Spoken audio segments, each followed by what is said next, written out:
we appreciate yung expression ninyo ng disgust, ng pagkamuhi,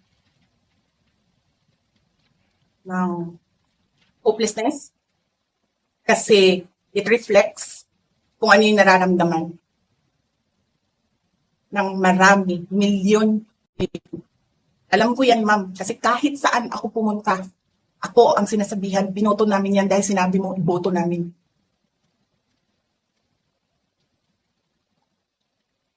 So, yes, ma'am. Maraming salamat sa ginagawa ninyo. Dahil sa ginagawa ninyo, I'm sure nakikita yan ang taong bayan and na-appreciate nila yan.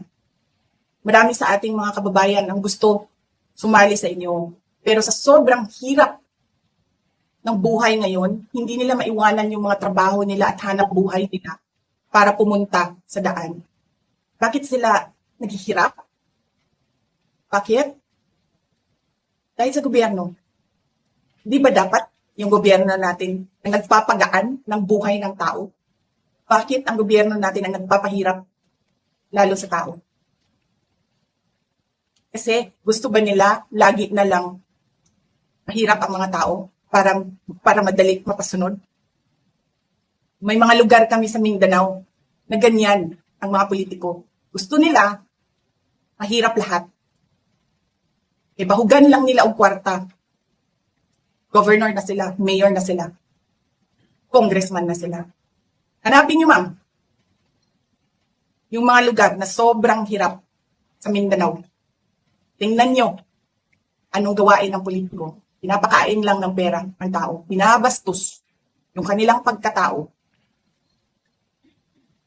Dahil wala silang pakialam. Attorney Lotok, she said a lot of statements in that portion of Yes, the sir. video. In fact, that statement included the statement which you investigated, correct? Included in the transcription, sir. Yeah. All right. Now you get the point. My question to you is this. Can you confirm now that the statement she made about BBM, FL, and the former speaker, and the congressman relating to various acts of corruption are true and happened in real life? As to the existence of that utterances, yes, sir. All right. So you just admitted that the congressmen are all corrupt. As to Okay, the thank you for that. existence Thank you of for that. utterances, Objection. yes, sir. That is a foul side remark. She said she. The I wasn't counsel the one is who said it, Your twisting Honor. the answer of the witness. If the I may, witness can I was the one who finish? said yes. Counsel Can I for the finish? parties, kindly settle down. Can I finish? The witness said that he confirmed as to the fact that the utterances were made. That's why, Your Honor, I'm objective. Kindly be more specific. Attorney Lotok, you know what's being asked for. Yes, sir. Finish and complete your answer to avoid the misunderstanding. Based on our investigation, as to the existence of that utterances, yeah, dahil may mga pieces of evidence kami. But whether or not nangyari yan, wala ho akong personal knowledge, sir. All right. In the same way, you also do not have personal knowledge that VP Sara contracted an assassin, correct? Your Honor, the video dated November 26, 2024, the Vice President reiterated. It's and in answerable by fact, yes or there no, Your was- Honor. How can he be? He's answering. How can he be? Counsels, kindly settle down. This is not a college debate. Attorney Lotok, the question was simple. Kindly answer the question directly. Yes, sir.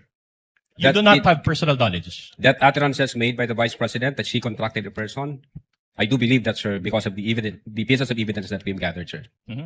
No, I'm not asking whether or not she said those statements. I'm asking if you have personal knowledge based on this that the Vice President really contracted an assassin. Ask and answer. Or, sorry, a person. Objection. Ask and answer. Second Witness will time around. answer. Based on our investigation, Your Honor, we do believe that the Vice Attorney President, Lotok, the question was, do you have personal knowledge? as to the fact of the utterances, and then when the Vice President reiterated that in Attorney November Lotok, you're a 26, smart yes, sir. man. Just answer the question. Do you have personal knowledge? You said that as to the other parts, you do not have personal knowledge. But now, my question to you is as to the part whether VP Sara talked to that person about BBM and FL and the speaker, do you have personal knowledge or not? Pwede ko pong explain, Your Honor. No, please? just answer the question, yes or no.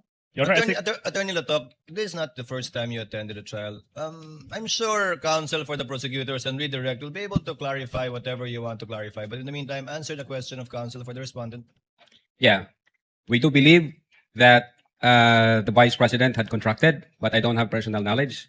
Kung personal knowledge ang gusto niyong malaman. Pero we do believe, based on the evidence that we've gathered and based on our investigation. Thank you for that admission. All right. The press con was broadcasted to the general public, correct? Social media, sir, yes. In other words, everybody listening to it could hear the statements made by VP Sara. We believe so, sir, yes. Are you aware that the Vice President is a lawyer? Yes, sir, of course. That he has, of course, a law degree and passed the bar exams? Yes, sir. With a first attempt and with a rating of 80%, are you aware of this? I heard it in the news, sir. Oh, she has a higher grade than most of the lawyers here. But are you aware that she also worked as a Objection, court attorney? relevance, Your Honor. Relevance. Objection, Counsel for the relevance. respondent, kindly avoid those Yes. We will comply, Your disparaging Honor. statements, given that there are a lot of lawyers here and you don't know what their grades are. We will comply, Your Honor. So my question to you is this. If she was serious about her alleged plan involving BBM, FL, and the former speaker, does it make sense for her that she would publicly announce this to the general public? If you know. I don't know that, Your Honor. All right. In fact, you showed in your direct examination, you also showed portions of the October 18 press con, correct? Yes, sir. And that press con was also done in before the general public, correct? I believe so, sir. All right. Based on your investigation or your experience as an investigator, kapag may balak bang patayin ng isang tao, sinasabi ba nila yung plano nila sa general public? Well, kapag may grave threat, sir, naririnig yun ng ibang tao. All right. My more important question to you is this. Did VP Sara directly say her statements to BBM, FL, and the former speaker? Well, the fact na sinabi niya yan in public, Again, Your Honor, definitely, narinig Maybe yun ask ng for a more presidente. responsive answer. Attorney Lato, kindly answer. The answer is actually quite obvious. It's a simple question. Did the Vice President utter those statements directly towards the persons allegedly threatened? We believe so, Your Honor, because the utterances was made in public. So what's the answer? We Did believe so. VP Sara directly say those statements to BBM, FL, and the former speaker? Ask and answered. He said, we believe so. But we did not get the responsive answer, Your That's Honor. the Can we answer, he ask didn't the get it. witness to give a more responsive answer? That's his answer. We believe so. Yes, that's a yes. That's so clear. Without putting words into the mouth of the witness, I will be the one to ask. Attorney Lato, you meant yes, right? Yes, sir. Proceed, counsel. All right. Are you aware that in one interview following the press con, BBM mentioned that he was open for reconciliation with the Vice President? I'm not aware of that. Not aware, okay. I'll make you aware today. Can we play D-4-12, please? Mr. President, kayo po ba, sa puso ninyo, gusto niyo bang makipagkasundo pa sa mga Duterte? Oo. Ayoko ng gulo. Gusto ko makasundo sa lahat ng tao. Mas maganda, marami na akong kaway. Hindi ko kailangan ng kaway. Kailangan ko kaibigan. Kagaya ng sabi ko sa'yo, pagka... Hindi ko... Magko-confess ako dito. Pwede naman po, para akong pari po nito ngayon po. Ewan ko, kahit hanggat maaari, ako, ang habol ko, yung stability, peaceful, para magawa namin yung trabaho namin. Kaya ako, laging akong bukas sa ganyan. I'm always open to any approach na, alika, magtulungan tayo. Diba? Kahit hindi tayo magkasundo sa polisiya, hindi tayo magkasundo. Gawin yung trabaho, pero huwag na tayong nanggugulo. Huwag na natin, tanggalin natin yung gulo. All right. Attorney Lotok. So based on that video, BBM was open to reconcile with VP Sara, correct? Anong date po ng video, sir? We will provide the date in a while. They're researching on it. But even without the date, you can confirm. Hindi, gusto kong malaman kung anong date, sir. So you cannot answer the question without us providing the date of this Tingnan interview? ko kung ilang buwan na yan after nung November 23. All right. Move on, counsel. While you're checking on the date, you can go back to that topic. Now, assuming that this happened after, do you still maintain that BBM really believed in his mind that VP Sara would harm or kill him? But how would I know that, Your Honor? Precisely. So you don't know. You cannot know that, Your Honor. Correct? Yes. Because you cannot enter the state of mind of the president. Are you admitting that? Unless there is a basis, Your Honor, gaya ng investigation namin sa utterances ni VP na may mga circumstances Pag yan lang ang nakita ko, siyempre hindi namin ma-establish yung state of mind ng presidente. But isn't it in your affidavit of investigation, you mentioned about the state of mind of the president? State of mind of the president based Correct. After the statements of VP Sara, you interpreted the mind. It's like you went into the mind of the alleged offended parties, BBM, FL, and the speaker, and based on your own interpretation, you determined or concluded that they were threatened. Is that not the case? Yeah, ang sinabi doon ng presidente, nakakabahala yung mga narinig natin itong mga nakaraang araw. And then isa itong kriminal na pagtatangka, ito yung aking papalagan. So, at that moment, the president took the utterances serious and real, sir. But you just based that on his own statement. You did not enter his state of mind, correct? Objection, Your Honor. I think, where is this leading? What's the A objection? witness is being asked What's to the enter basis for state the of objection, mind. Your Honor? Kindly wait for the counsel for prosecutor to finish his Incompetent, Your objection. Honor. Incompetent. The witness already said that based on the investigation, based on the statement of the president after the event, he said that they determined that the president felt threatened. And the question now is, did you enter his state of mind? Your Honor, please, I think I'm now objecting on the reason that this person is incompetent to Your Honor, enter. we will be satisfied with just the basis. If he had said incompetence, we would ask for a ruling already. He doesn't have to lecture, Your Honor. And for the record, Kindly reform counsel. I think I know where you're getting at. all right. My question to you is this: do you have background on forensic psychology? No. Do you have a background on behavioral psychology? Well, we were taught about Just that yes or subject no. matter in Just the a academy. yes sir. or no will do. Do you have a forensic psychology department in the NBI's cybercrime division? Forensic psychology. Yes. We have BSD. We have medical legal department. Medical we legal have, only. We Okay. have psychiatrists. All We right. have psychologists. We have all of those, sir. All right. In other words, you do not have a professional assessment of the mind of BBM when you conducted this affidavit of investigation, correct? Okay, sir. The investigation, ganito po ang nangyari. Nung nag-comment yung presidente na nakakabahala yung mga utterances, pera lang ho doon, tiningnan namin yung comment ng iba't ibang government agencies na ganun din yung kanilang reaksyon, nakakabahala yung sinabi ng Vice Presidente, magiging issue yan ng national security. Pera lang ho yun, kinonsider din namin yung comments at impression ng mga media personalities na nag-participate doon sa online press conference. Sabi nila, na-shock sila, nabigla sila, hindi sila na parang totoo yung galit ng Vice President. And then aside from that, from those facts, ganun din ang ginawa namin sa former speaker sa kanyang reaction. So taking all these facts and circumstances, na-establish namin na indeed yung reaction ng Presidente is trinato niya na seryoso at totoo yung utterances na yon na ginawa ni VP Sara noong 23. So ito ho, yan lang dito, ipapakita nyo sa akin yan lang mag-isa, hindi namin nakita yung ibang circumstances. Hindi ho ako makakapagsabi kung sa mind ng presidente is pinatawad na ba niya, ayaw na niya, hindi na ba niya kinukonsider yung mga threat na yon. Pag ganyan lang, Your Honor, sa investigation kasi kailangan makita namin yung iba't ibang circumstansya para ma-establish namin whether or not ito yung ibig niyang sabihin, ito yung intention niya. For the record, Your Honor, the date of the video is May 19, 2025. So this came after. 2035. So mga 7 months, sir? Yeah. 7 months. Alright, so based on your experience as an investigator, baka pwedeng ano na. Again, Consider niya na baguhin hindi yung- sa sufficient para makita namin kasi Anyway, we know for a fact We're na satisfied with your Yeah. first answer. The witness still answering? Well, I didn't even ask a question, Your Honor. You did, counsel, when you gave the date and asked for his opinion.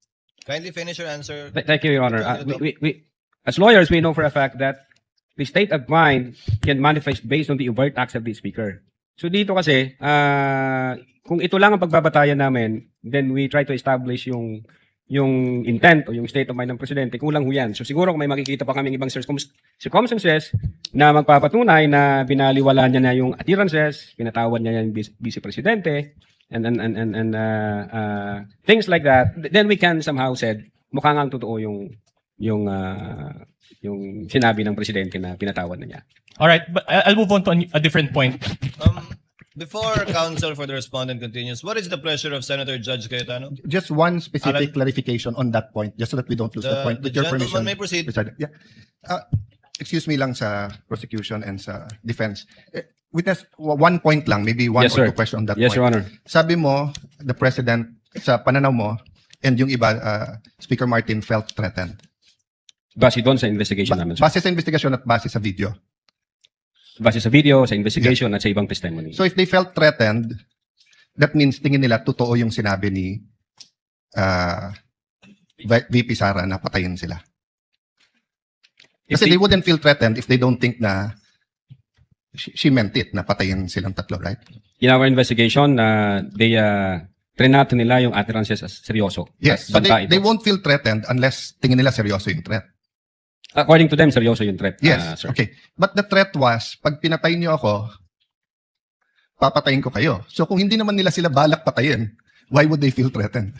Unless you're saying now, you think, balak nga nilang papatay si Vice President. Actually, sir, ito, from the point of view of law enforcement like us, yun nga yung naging alarming na issue doon na sa amin, sir. Sa No, amin I agree. I'm also, Mr. Vitessa, I'm also alarmed with the language, with saying that. I'm alarmed with what's happening in our country, in flood control, etc. But that's not my point. My point is, in your investigation, para maging grave threat, kailangan yung party na trineten feels threatened.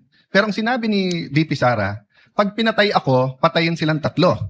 So kung wala naman silang tatlo balak na patayin siya, why would they feel threatened? Did that not come into your mind as an investigator? What comes into your mind, Your Honor, is yun nga, yung possibility na, God forbids, may mangyari sa BP na hindi naman alam ng tatlo, then matitrigger ngayon yung instruction, then papatayin yung tatlo na hindi naman nila alam. At the same time, No, may mga ibang grupo Then in na, that case, hindi ba logical, because you're the President of the Philippines, you order the PSC to make sure that walang mangyari sa kanya rather than baliktad na tinanggalan siya ng security. nung I'm just following your logic. I won't Yes, I sir. won't argue. Finish your and I'm satisfied, Mr. President. I'm just trying to figure out nga no how you came about yung grave threats given Yeah. na ang sinabi niya kung papatayin ako. So We- finish your answer so that we qualify that grave threats sa term namin as event-based condition na yun nga pag nangyari yung event magti-trigger ngayon yung threat ng Vice President. Now insofar as na-threaten sila yung sinasabi mo po sir na